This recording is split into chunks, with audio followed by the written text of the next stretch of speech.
یہ بات ہی آپ چھوڑ دیں کہ کوئی آپ کو کچھ کہے گا نہیں، یہ چھوڑ دیں۔ مخلوق تو اس طرح کی بات ڈھونڈ کے لاتی ہے کہ انسان پریشان ہو جاتا ہے کہ یار میں یہ کر سکتا تھا، میں نے کیا نہیں، اور جو میں نے کیا نہیں وہ تو نے میرے کھاتے ڈال دیا ہے۔ دو لوگ بیٹھے تھے نا حرم مکہ میں، ایک صاحب کہہ رہے تھے کہ میرے اوپر وہ بدر میں جو قتل ہو گئے کفار، ان کا ذکر چل رہا تھا، تو دونوں گفتگو کر رہے تھے بدر میں ہمارے اتنے لوگ مسلمانوں نے مار دیے۔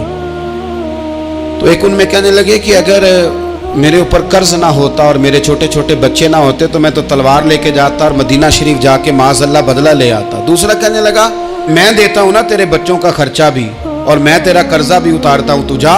اس نے کہا پکی بات ہے؟ کہا ہاں، قرضہ بھی میں اتار دوں گا، تیرے بچوں کا خرچ بھی اٹھاؤں گا، تو جا۔ اس نے خنجر تیار کیا، تلوار تیار کی، گھوڑے پہ بیٹھا، گلے میں وہ تلوار اس نے اپنے ڈالی اور مدینہ شریف آ گیا۔ اتفاق کی بات یہ کہ ملاقات حضرت عمر سے ہوئی۔ جناب عمر کہنے لگے مجھے تیری نیت ٹھیک نہیں لگتی۔ پکڑا کدھر آئے ہو؟ کہنے لگا میں تو بدر کے قیدیوں کے بارے میں بات کرنے آئے۔ فرمایا تلوار لے کے؟ تلوار لے کے چل تجھے حضور کے پاس لے کے جاتا ہوں۔ نبی کریم کی بارگاہ میں لے گئے تو حضور فرمانے لگے کیسے آئے ہو؟ کیسے آنا ہوا؟ کہنے لگے جی میں تو بدر کے جو قیدی آپ کے پاس ہیں ان کی بات کرنے آیا تھا۔ تو حضور فرمانے لگے چل پھر باقی کی میں سناؤں۔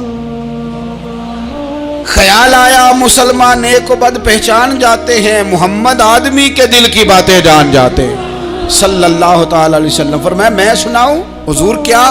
فرمایا تم اور فلاں بن فلاں وہاں بیٹھے ہوئے تھے نا حرم مکہ میں فلاں پہاڑ کے ساتھ ٹیک لگا کے، اور تم نے یہ کہا تھا نا کہ قرضہ نہ ہوتا، بچے چھوٹے نہ ہوتے تو بدر کے مقتولین کا میں بدلہ لیتا۔ یہ سارا کچھ طے کر کے پھر آئے ہو تلوار لے کے، اور یہاں کہتے ہو میں قیدیوں کے بارے میں بات کرنے آیا تھا۔ اس کے تو پسینے چھوٹ گئے، وہ تو بے حال ہو گیا۔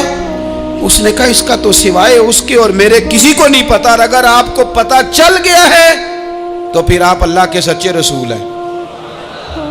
تو حضور اگر آپ کو پتا چل گیا ہے کہ میں قتل کرنے کے ارادے سے آیا ہوں، میں معاذ اللہ بدلہ لینے آیا ہوں، اللہ کرے آپ کو سمجھ آئے میری بات کی۔ یعنی ایک تو یہ ہے کہ بندہ وہ پکڑا گیا ہے، اور ایک یہ کہ کسی کو پتا چل گیا ہے کہ یہ اس کام آیا ہے۔ پھر لوگ جب معافی دیتے ہیں تو بڑی کہانیاں سنا کے دیتے ہیں، ایسے نہیں دیتے۔ حضور اب آپ کو پتا چل گیا ہے تو کیا کریں گے؟ تو حضور فرمانے لگے تو بتانا تیرے ساتھ کیا کریں۔ اس نے کہا کہ میں نے سنا ہے آپ معاف بڑا کر دیتے ہیں۔ یعنی یہ گھر سے کوئی پیار کرنے نہیں آیا، پھولوں کا گلدستہ لے کے نہیں آیا، تلوار لے کے آیا، لیکن یہ میرے محبوب کا حوصلہ ہے، اور آیا بھی عین مسلمانوں کے بیچ ہے، جو چاہیں اس کے ساتھ کر سکتے ہیں۔ اس نے کہا معاف کر دیں، تو حضور نے فرمایا جا میں نے معاف کیا۔ حضور نے معاف کیا۔ وہ کہتا حضور معاف کر رہے تھے اور رب میرے دل میں ایمان کو تازگی عطا فرما رہا تھا۔ حضور نے معاف کیا اور میں نے کلمہ پڑھنا شروع کر دیا۔ ایسے لوگ سامنے کھڑے ہو گئے فتح مکہ کے دن کہ جن کے چہروں سے ان کی زیادتیاں عیاں ہو رہی تھیں، ان کے ظلم چھلک رہے تھے چہروں سے۔ حضور کے سامنے کھڑے ہیں، کانٹے بچھانے والے بھی، روڑے مارنے والے بھی، گلے میں رسیاں ڈال سارے کھڑے ہیں۔ حضور نے فرمایا بتاؤ تمہارے ساتھ کیا سلوک کروں؟ انہوں نے کہا آپ کریم ہیں۔ تو حضور نے پتہ کیا کہا؟ قرآن پاک میں ایک سورہ یوسف ہے، کچھ لوگوں کو لفظ یہ قصہ بھی بڑا برا لگتا ہے، تو اللہ فرماتے ہیں نحن نقص علیک احسن القصص، محبوب ہم آپ کو ایک سونا قصہ سنانے لگے۔ اس کو اللہ نے قصہ کہا، سونا قصہ، سورہ یوسف کو۔ تو سورہ یوسف کیا ہے بھلا؟ ذرا انداز دیکھیے سورہ یوسف کا۔ پہلے حضرت یوسف لاڈلے ہیں باپ کے، لاڈلے، پھر اسی جناب یوسف کے منہ پہ تماچے ہیں، پھر وہی جناب یوسف کنویں میں ہیں، پھر کنویں سے بچ گئے۔ کنویں میں گرا بھی بندہ کبھی بچتا ہے، بچ گئے، اللہ کی شان ہو تو بچ جاتا ہے، بچ گئے۔ فرماتے ہیں میں نے سمجھا بچ گیا ہوں، جب بچ گیا تو بڑی تکلیف ہوئی۔ بھائیوں نے کہا ہمارا غلام ہے، ہم نے بیچنا ہے۔ سگے بھائیوں نے بیچا، جو باپ کی طرف سے سگے تھے بیچا۔ فرماتے ہیں میں بکا، اب بڑا پریشان تھا کہ یار کبھی آپ غور کریں نا کسی کا ریٹ لگ جائے. فرماتے ہیں اب بڑا پریشان تھا، اور جب میں مصر میں گیا تو میں کونے میں کھڑا ہوں اور لوگ مجھے خرید رہے ہیں. محبت میں یہ قصہ سنانا تو آسان ہے کہ بی بی اٹی لے کے آ گئی تھی، پر جو بیک رہا ہے اس کا بھی تو حال دیکھو نا کیا ہے، اس کا ریٹ لگ رہا ہے. یہ بھی تو بڑی. اور جناب یوسف کہتے ہیں پھر عزیز مصر نے خرید لیا تو بادشاہ کے گھر گیا تو کچھ سکھ کا سانس آیا. یہ حضرت یوسف ہیں، یہ لاڈلے ہیں. فرماتے ہیں سکھ کا سانس لیا ہی تھا کہ جناب زلیخا نے الزام لگایا، اور وہ غلطی معاذ اللہ جس کا تصور بھی نہیں، اس کی پاداش میں سالوں جیل کاٹا. لیکن خدا کی حکمت ہے نا، اللہ کا کرم ہے نا، جس ملک کے وہ قیدی تھے رب نے اسی ملک کا حکمران بھی بنا دیا. یہ اللہ کی حکمت ہے نا، تقاضے ہیں نا. صبح کے تخت نشین شام کے مجرم ٹھہرے، ہم نے پل بھر میں نصیبوں کو بدلتے دیکھا. وہ جو چاہے جب چاہے کر دے. تو جب وہی بھائی مجبور ہو کر سوالی بن کر سامنے آئے ہیں، پتہ کیا ہوتا ہے، بندہ معاف کر دیتا ہے. بہت سارے لوگ معاف کرتے ہیں پر کہانیاں سنا کے، پتہ جے نا ادو کی آکھیا سا جے، پتہ جے نا ادو کی کیتا سا جے، پھر پتہ جے نا تسی اے بھی آندے سو. یہ ساری کہانیاں سنا کے. لیکن حضرت یوسف کے سامنے کھڑے ہو گئے. جناب یوسف نے بات چھیڑی کوئی نہیں، فرمایا تم سے بات ہی کوئی کرنی، جاؤ تمہیں سارا کچھ معاف کیا. اب جب یہ لوگ مکے والے حضور کے سامنے کھڑے، اس طرح معافی دینی چاہیے. یہ جب سامنے کھڑے ہوئے تو حضور نے فرمایا پتہ ہے تمہارے ساتھ کیا سلوک کرنے والا ہوں؟ کہا حضور نہیں. فرمایا وہی جو جناب یوسف نے بھائیوں کے ساتھ کیا تھا. پچھلا صفحہ پلٹنا ہی کوئی نہیں، جاؤ تمہیں معاف کیا، جاؤ تمہیں معاف کیا، جاؤ تمہیں معاف کیا. اور صرف معاف نہیں کیا، ساتھ عزت بھی دی. سب سے زیادہ مقابلے تو حضرت ابو سفیان نے کیے تھے نا، آخر تک وہ آئے تھے. آج وہ کلمہ پڑھ رہے ہیں، سردار ہیں، کلمہ پڑھ رہے ہیں. تو نبی پاک نے صرف معافی نہیں دی، عزت بھی دی. فرمایا جناب ابو سفیان چونکہ اب مسلمان ہو گئے ہیں، میں سب کو معاف کرتا ہوں. جو اپنا اندر سے دروازہ بند کر لے اسے بھی معاف کرتا ہوں، اور جو ابو سفیان کی حویلی میں آ جائے اسے بھی معاف کر دوں گا. تو ابو سفیان وہ کہتے میں حیران ہی ہو گیا کہ اتنی بڑی بات، معافی بھی دی اور ساتھ عزت بھی دی. تو آج جو سبق آپ کی خدمت میں نے عرض کیا ہے، اس کو آپ امید ہے یاد رکھیں گے. ایک تو یہ کہ معافی مانگ لیں. اگر کسی جگہ ہمارا معافی مانگنا اگر ہم سمجھتے ہیں، ہمارا دل ضمیر گواہی دیتا ہے کہ مجھے معافی مانگنی چاہیے، تو معافی مانگیں. اور دوسرا پھر معافی دیں بھی، اور معافی دیں، سیاسی صلح نہ کریں. معافی دیں تو پھر واقعہ ہی دیں، دل سے دیں. اور آخری بات یہ کہ جس طرح ہم نے لوگوں سے معافی لینی ہے اور معافی دینی ہے، اسی طرح جہاں ہم سے شرعی قباحتیں ہوئی ہیں، اخلاقی کمزوریاں ہوئی ہیں، ایک بات تو اچھی طرح سمجھ لیں کہ نفل پڑھنے سے حقوق العباد نہیں معاف ہوتے، وہ بندے سے معافی مانگنے سے ہی ہوتے. ساری رات کو بندہ تسبیح پڑھے اور کہے کہ میں نے اماں کی نافرمانی کیا تو معافی ہو جائے گی، نہیں، وہ اماں ہی معاف کرے گی تو معافی ہوگی، وہ ابا ہی معاف کرے گا تو پھر ہی معافی ہوگی. میں پرسنلی بعض چیزوں کو نوٹ کرتا ہوں اور مجھے ان کا بڑا خیال رہتا ہے. میں محسوس کرتا ہوں کہ نہ چاہتے ہوئے بھی ہمارے رویے سے بعض لوگوں کو تکلیف ہوتی ہے، نہ چاہتے ہوئے. تو حقوق العباد کے مسئلے میں ہم زیادہ کمزور ہو جاتے ہیں. آج یہ سوچنا ہے کہ وہ جو میری ذمہ داریاں ہیں، جو شریعت نے، دین نے، اسلام نے، اور کچھ میں نے خود کہیں شاگرد بن کر، کہیں ارادت مند بن کر، کسی جماعت کا ممبر بن کر، کسی مسجد کی ذمہ داری لے کر، کسی ویلفیئر کام کی ذمہ داری لے کر، کسی غریب کی ذمہ داری لے کر، کسی مزدور کی ذمہ داری لے کر، جو میں نے اپنے اوپر خود چیزیں ضروری قرار دے لی ہیں، میں ان میں کہاں تک کامیاب ہو سکا ہوں. اپنی ذمہ داریوں کا حضرت معاویہ بن خدیج رضی اللہ تعالیٰ عنہ ایک صحابی ہیں، وہ فرماتے ہیں کہ مجھے حضرت عمر نے کہیں بھیجا تھا جہاد کے لیے، تو میں وہ کامیابی کی خبر لے کر دوپہر کو لوٹا. تو عرب شریف کے اندر چونکہ گرمی زیادہ ہوتی ہے، میں نے مناسب نہیں سمجھا کہ میں حضرت عمر کو دوپہر کو جگا کے خبر دوں کہ حضور بے فکر ہو جائیں، اللہ نے کامیابی دے دی. میں نے شام ہونے کا انتظار کیا، یہ ان کے اچھے اخلاق کی علامت.